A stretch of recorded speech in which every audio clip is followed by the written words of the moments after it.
एक तीसरा कारण जो बहुत बहुत महत्वपूर्ण है, व्यक्ति अपने आप को भूल गया है, अपने स्वरूप को भूल गया है, अपने आत्मा को भूल कर बैठा है, अपने स्वरूप को विसार कर बैठा है। आप किसी से पूछो कि भैया तुम कौन हो, तो वो क्या जवाब देगा? लड़का है तो बोलेगा मैं लड़का हूँ, लड़की है तो बोलेगी मैं लड़की हूँ, किसी पद पर है तो वो बोलेगा मैं डॉक्टर हूँ, मैं इंजीनियर हूँ, मैं अध्यापक हूँ, मैं वकील हूँ, मैं कथावाचक हूँ। सब अपना अपना परिचय देंगे, पर इसमें उनका परिचय नहीं है, इसमें उनकी पद प्रतिष्ठा का परिचय है, उनके शरीर का परिचय है। यदि वो ये कहे कि मैं पुरुष हूँ तो इसका अर्थ वो अपने शरीर का परिचय दे रहा है। यदि कोई ये कहे कि मैं स्त्री हूँ तो इसका अर्थ वो अपने शरीर का परिचय दे रही है। यदि वो अपना नाम बतावे तो वो नाम उसके शरीर का है, उसका नहीं है। यदि वो अपने किसी पद का परिचय दे तो वो उसके पद का परिचय है, उसका नहीं है। आदमी अपना परिचय नहीं जानता, उसे दुनिया भर की सारी बातें पता होती हैं, और वो खुद को नहीं जानता कि वो वास्तव में है कौन। यदि वो कह देते हैं फला फला व्यक्ति का पुत्र हूँ, तो भैया फला फला व्यक्ति के पुत्र को तुम किस बार हुए, क्या पता पिछले जन्म में वो आपके पुत्र रहे हो, तो वो भी परिचय सही नहीं है। ऐसा कोई परिचय व्यक्ति का हो, ऐसी कोई पहचान व्यक्ति की हो जिसके कारण उसे जाना जा सके, और वो पहचान कभी बदलनी नहीं चाहिए। आज आप डॉक्टर हैं तो कल आप रोगी भी हो जाएंगे, परिचय बदल जाएगा। आज आप किसी के पुत्र हैं तो आप कल किसी के पिता हो जाएंगे, परिचय बदल जाएगा। परिचय तो वो होना चाहिए जो अपरिवर्तनशील है। एक बार एक आदमी रामकृष्ण परमहंस के पास पहुंचा और उसने कहा कि सुना है माता काली से आपकी बातचीत होती है। उन्होंने कहा बिल्कुल जैसे हमारी आपकी हो रही है वैसे माता काली से भी होती है। बोले हमें भी उनसे मिलवाओ, हमें भी बात करनी है, हमें कुछ पूछना है। उन्होंने कहा अभी तो वो व्यस्त है, तुम अपना परिचय बता दो, हम उन्हें भेज देंगे, अपना पता बताओ।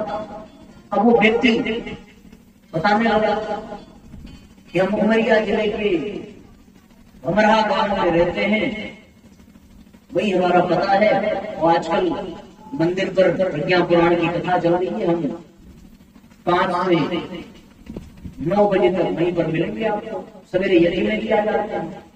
उन्होंने कहा मान लो तुम नहीं आए और काली माता गई और तुम्हें मिले नहीं तो फिर कैसे होगा, और फिर इतने लोगों में तुम्हें पहचानेंगे कैसे? बोले फिर अच्छा वहां भीड़ भाड़ में नहीं पहचानेंगे तो आप उनको हमारे घर भेज देना। घर का पता दिया। उन्होंने कहा ये तो घर का पता है, मान लो तुम घर पे भी न रहे तो फिर वो तुम्हें कैसे मिलेंगे? तो उसने अपने ऑफिस का पता दिया। बोले ये ऑफिस का पता है महाराज, मैं तुमसे तुम्हारा पता पूछ रहा हूँ। बोले मेरा पता ये है, ये मैं हूँ। बोले ये तुम नहीं हो, ये तुम्हारा शरीर है। बोले ये मेरा पता है। बोले ये तुम नहीं हो, ये तुम्हारा हाथ है, तुम अपना पता बताओ। अब वो असमंजस में पड़ गया, भाई कि मैं हूँ कौन, मेरा परिचय क्या है? और सत्य बात है, तो घर का पता था, ऑफिस का पता था, कथा स्थान का पता था, ये मेरे शरीर का पता है, पर मेरा पता कहाँ है? दुनिया में सब व्यक्ति सारी बात जानते हैं, पर उन्हें अपना पता नहीं है। रामकृष्ण परमहंस ने कहा जिस दिन तुझे तेरा पता चल जाएगा उस दिन माता काली तुझे कहीं दर्शन देंगी, कहीं अंत जाने की जरूरत नहीं पड़ेगी और कहीं किसी को बुलाने की जरूरत नहीं पड़ेगी। हमें अपना पता जानना आवश्यक है। और यदि अपना पता कोई पूछे तो फिर उसका एक ही निष्कर्ष निकल करके आता है कि ये मनुष्य क्या है? ये मनुष्य कुछ नहीं है, ये मनुष्य केवल और केवल परमात्मा का अंश, एक जीवात्मा है, यही इसका असली पता है। हम अपने आत्म स्वरूप को भूल गए, यही हमारे दुख का कारण है। हमने स्वयं को एक शरीर मान लिया और सारा दुख इसी शरीर को होता है, व्यक्ति को नहीं होता। आदमी अपनी आत्मा को यदि देखे तो उसकी आत्मा को कोई कष्ट छू नहीं सकता, लेकिन वो अपनी आत्मा को नहीं, वो केवल और केवल अपने शरीर तक सीमित रह गया, तो सारा दुख सारा दर्द उसके शरीर तक ही रहता है। बता तेरे मुख को कौन खोलता है, तू बोलता तेरा मुख बोलता है। विचार करो यदि ये शरीर तुम हो तो तुम्हारे मुंह को कौन खोलता है? और तुम्हारे शरीर से कुछ ऐसा निकल जाए तो फिर तुम्हारे शरीर का मुंह बिल्कुल वैसा ही रहेगा। जैसा सुंदर अभी दिख रहे हो वैसे ही सुंदर तुम तब भी रहोगे जब वो शरीर से निकल जाए आपकी आत्मा। लेकिन वो मुंह कभी बोल नहीं सकता, वो मुस्कुरा नहीं सकता, वो कुछ कर नहीं सकता। ये हाथ बिल्कुल ज्यों के त्यों रहेंगे, पर उस आत्मा के निकल जाने पर अब इस हाथ का कोई इस्तेमाल नहीं रह जाता, कोई प्रयोग नहीं रह जाता।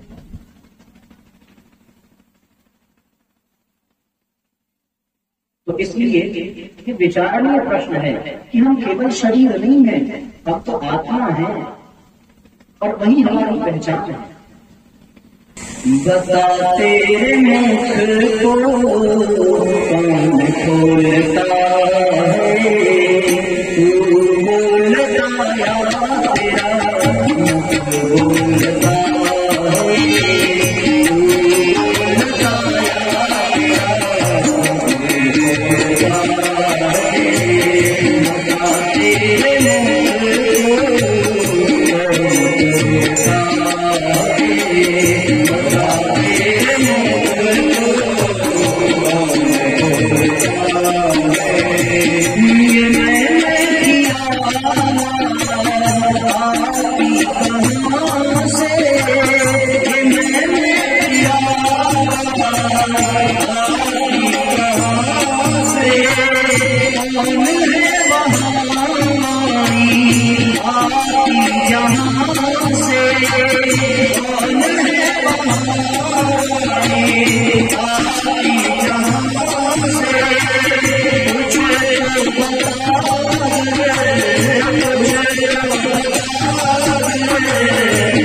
कि हमारे मुंह को कौन खोलता है, ये पैर हम हैं या पैर ये हमारे हैं, ये विचारणीय प्रश्न है।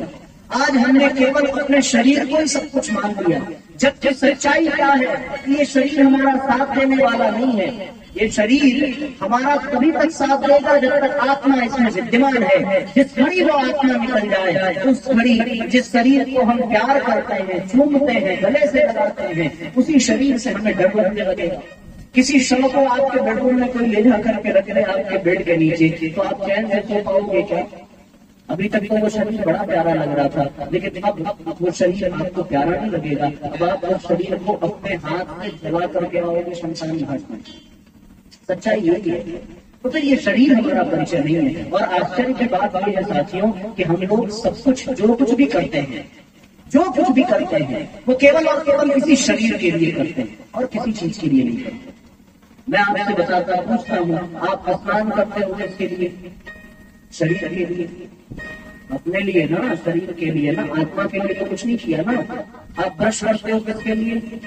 जरा जोर से बोलो, अपने लिए या शरीर के लिए? तुम कौन हो? ये शरीर तुम्हारा है ना।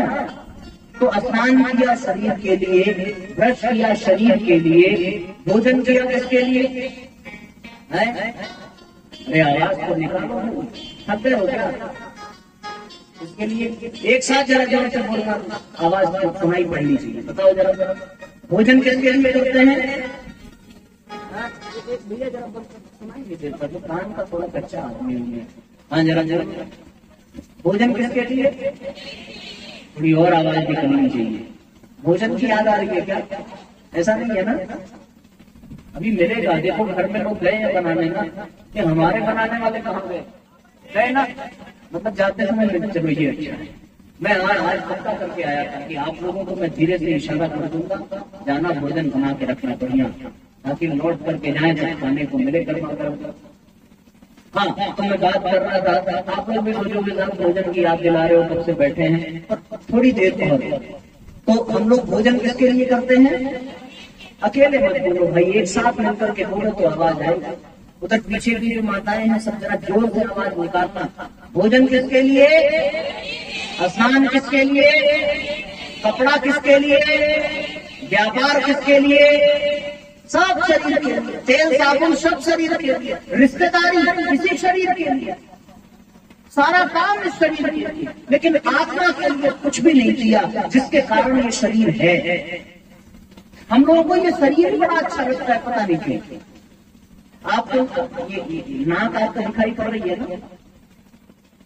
लोग कहते हैं साहब ये नाक बिल्कुल तोते जैसी है, बड़ी सुंदर नाक है। पर आपने कभी विचार किया कि नाक के भीतर भरा क्या रहता है? ये नाक क्यों प्यारी लगती है? समझने की बात है, क्या ऐसा है इस नाक में? आपको आंखें अच्छी लगती हैं, बिल्कुल मोरनी जैसी आंखें, पर इन आंखों से क्या निकलता है? या तो कीचड़ निकलेगा या तो आंसू निकलेंगे। बताओ कि आंखें सच में सुंदर है क्या? इसके भीतर कितनी गंदगी भरी पड़ी? आप विचार करके तो देखो। जिस पेट को, जिस शरीर को हम ये इतना सुंदर समझते हैं, सवेरे शौच जाते हैं तो गंदगी निकलती है।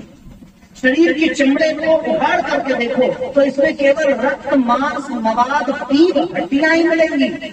हड्डियों को देख कर डर लगता है। तो फिर ये शरीर क्यों हमें प्यारा इतना है?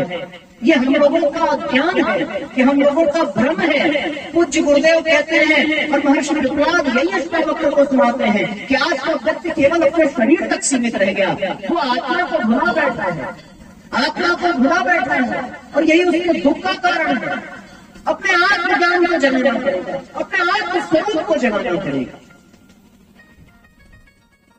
किसी संत ने कहा कि ये जो हमारी काया है, ये काया कुटिया है, इसे तो एक दिन छोड़ करके जाना पड़ेगा। ये किराए का मकान घर है। जैसे किराए के मकान में व्यक्ति रहता है और छोड़ करके चला जाता है, उसी तरह आत्मा के लिए ये शरीर किराए का मकान है, और इस किराए के मकान में हम रहते हैं और उसके बाद छोड़ करके चले जाते हैं। काया कुटिया निराली, जमाने भर से 10 दरवाजे। बस बेटा 15 मिनट और, ठीक है ना? थक तो नहीं करो तुम बैठे बैठे। अभी हम कर सकते हैं ना, 8:15 बजे 8:30 बजे तक चलेंगे। उसके बाद फिर आरती प्रसाद लेकर 8:30 तक कोई दिक्कत तो नहीं होगी? हाँ पक्का? आप लोग आ गए थे 5 बजे, मुझे बहुत अच्छा लगा, समय से आप लोग आ गए। ये लोग नहीं आए, इन लोगों को भी 10 बजे तक बिठाएंगे। यहाँ हम लोग जा रहे हैं, बड़ा आराम से भोजन वगैरह करेंगे।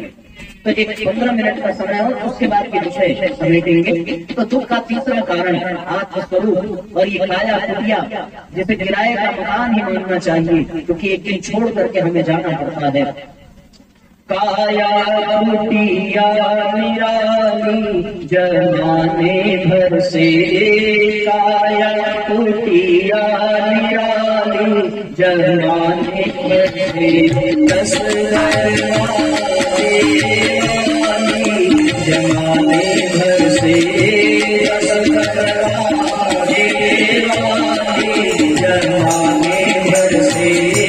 काया कुटिया निराली जमाने भर से, काया कुटिया निराली जमाने भर से,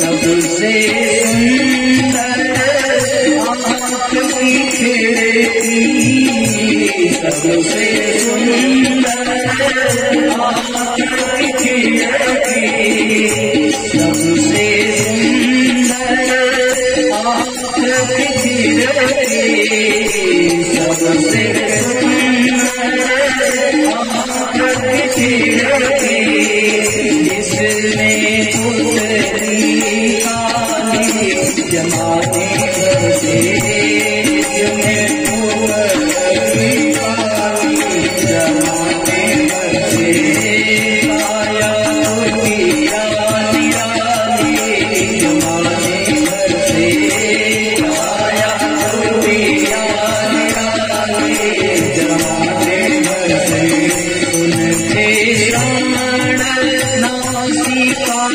सूंघे, उनके प्राण नासिका सूंघे, वाणी करे गोला जानी जमाने भर से, वाणी करे गोला जानी जमाने भर से, मुख के भीतर रहती रसना, मुख के भीतर रहती रसना।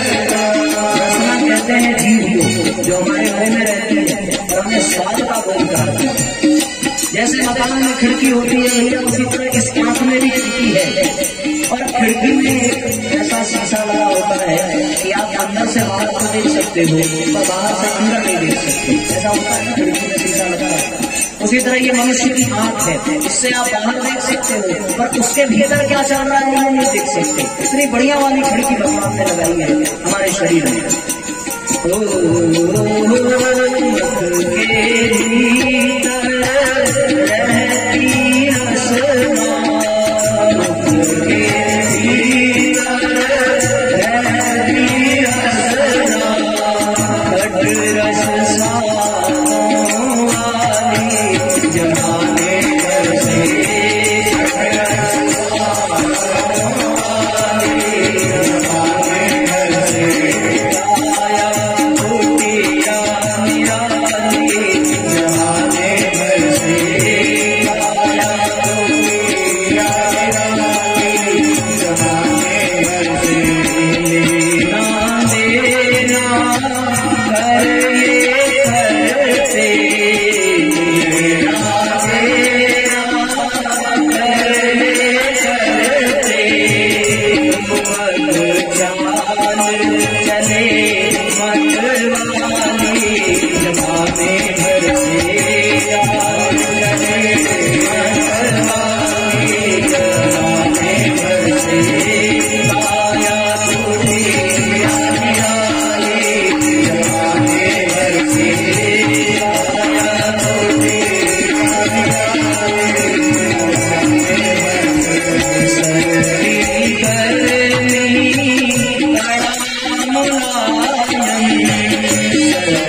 जमाने भर से आया उड़े आने जमाने भर से। जैसे उस किराए के मकान में हम लोग किराया देते हैं, इसी तरीके से ये कुटिया तभी तक हमें मिली है जब तक हम श्वास रूपी किराए को जमा कर रहे हैं। जिस दिन श्वास आना जाना बंद हुआ उस दिन आदमी साफ। तो इसलिए हम लोगों को अपने आत्म स्वरूप को पहचानना। तो दुख के 3 कारण, पहला अपने आत्म स्वरूप को भूल जाना, दूसरा अपने सौभाग्य का दुरुपयोग करना, तीसरा अपने चयन करने की स्वतंत्रता। ये 3 कारण। अब इन तीनों से हम कैसे मुक्त होंगे, कैसे हम अपने आत्म स्वरूप को पहचानेंगे, कैसे हम जो कर्म हमारा है, जो चयन करने की स्वतंत्रता है, उसे हम अच्छा चयन करेंगे, कैसे हम अपने सौभाग्य का सदुपयोग करेंगे। इसके लिए 3 सूत्र बताए हैं और इन 3 सूत्रों के लिए आत्म स्वरूप को जानने के लिए उपासना, अपने जीवन में सौभाग्य का सदुपयोग करने के लिए साधना और कर्म की स्वतंत्रता में श्रेष्ठ कर्म का चयन करने के लिए आराधना, ये 3 सूत्र परम पूज्य गुरुदेव ने बताए। और यही 3 सूत्र महर्षि प्रहलाद ने अष्टावक्र जी को सुनाया। अब इन्हीं 3 सूत्रों को हम लोग विस्तार पूर्वक कल चर्चा करेंगे। कल आप सब लोग आज की ही तरीके से बिल्कुल समय पर 5 बजे उपस्थित हो जाइएगा और आपको कल भी समय से आरती वगैरह करके छोड़ दिया जाएगा।